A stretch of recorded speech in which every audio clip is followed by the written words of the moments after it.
may driving light. So ini-horn natin. Medyo nakakabingi siya.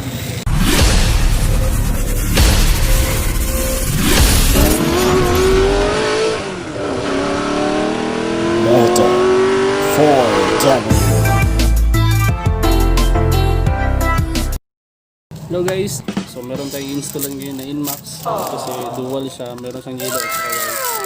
Then another na install po natin, MOCC horn, howling cover, kasi titingnan natin kung saan nakalagay yung ignition switch, which is kung saan natin itatap yung ano natin, yung auxiliary natin, yung auxiliary horn, saka auxiliary lights natin.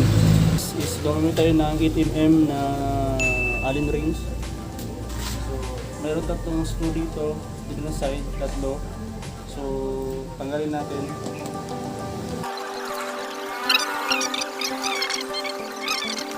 Yung kabila. Vice versa. So, ayan guys. So, ganun lang pagtanggal.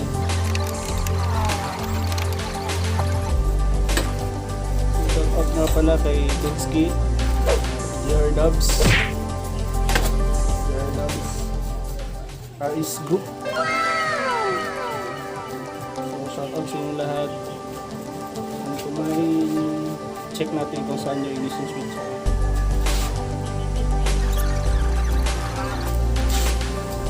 So, gagamit tayo guys ng multi-tester.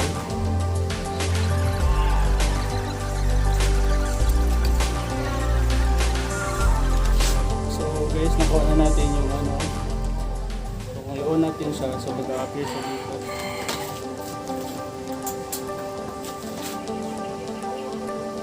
So yan guys, nag-appear na siya. So meaning is nakita na natin yung on. Nakalagay tayo ng fuse para safe. Kaya magka-trouble ang ating mga auxiliary, dito lang siya puputulin.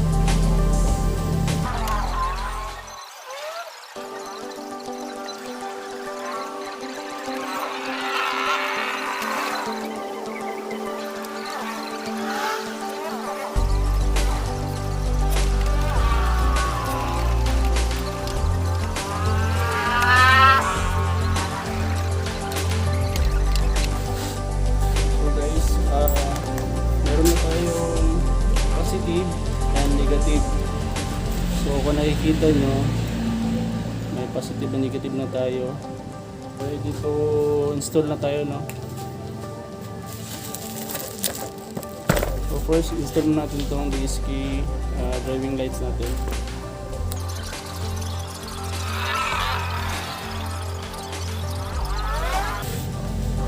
So guys, check na natin, no, sa anong function niya, up and down. So kailangan natin ma-check para makita natin kung anong pinakaiba. So guys, nakabit na natin itong mga ano niya, itong lights niya sa ilalim. So make it sure na itong paglalagyan niyo nito is less vibration, hindi siya maalog-alog. Kasi bawal talaga ito. So if ever na maglalagay kayo, upper or dito banda sa taas, kung dito nyo ilalagay, bawal talaga dito yung area. Dito bawal to dito.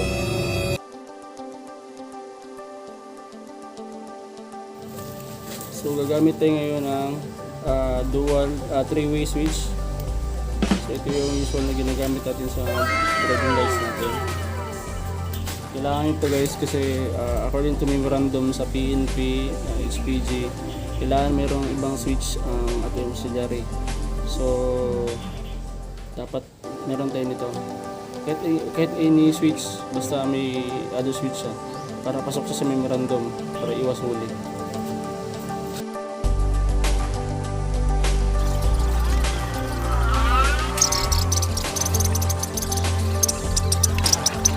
So ayun, tapos na po natin siyang na-install. So papasilip ko sa inyo kung saan natin nilagay. So kung napito siya sa ilalim. So nadadala siya, no? Ang maganda na kasi dito, ang nagpapump kasi ito. So steady lang to dito. Ito area na to, steady lang. NMAX is less vibration. Mas vibrate pa nga yung headlight kaysa dito sa sa function ng mini driving light. Nilagyan natin siya ng fuse. So iwas sunog. So kung yung sunog man, syempre ito lang puputulin niya. So ito na yung relay natin. Nilagyan natin ng relay. So kung mapapansin niyo sa ilalim, ito na yung ito na yung horn natin. MOCC dual. So silipin sa ilalim. So ito na siya. So guys, na natin ang function ng ating horn. Kung malakas ba siya.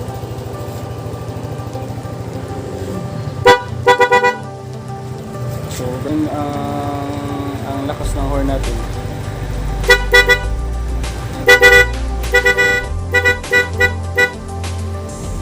Medyo nakakabingi siya.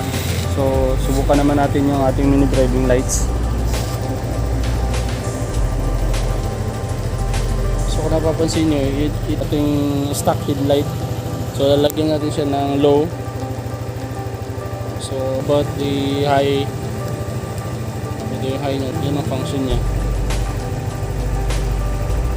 Ang maganda lang kasi dito sa NMAX kasi naano mo siya, naiikat-ikat mo siya. Silipin natin. So hindi siya nasasa. Okay.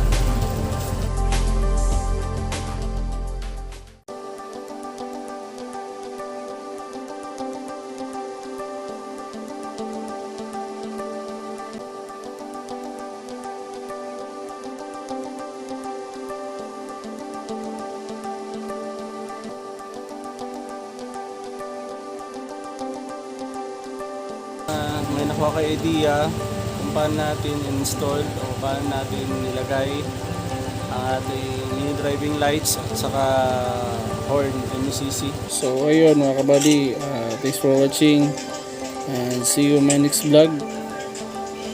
Mabuhay kayo.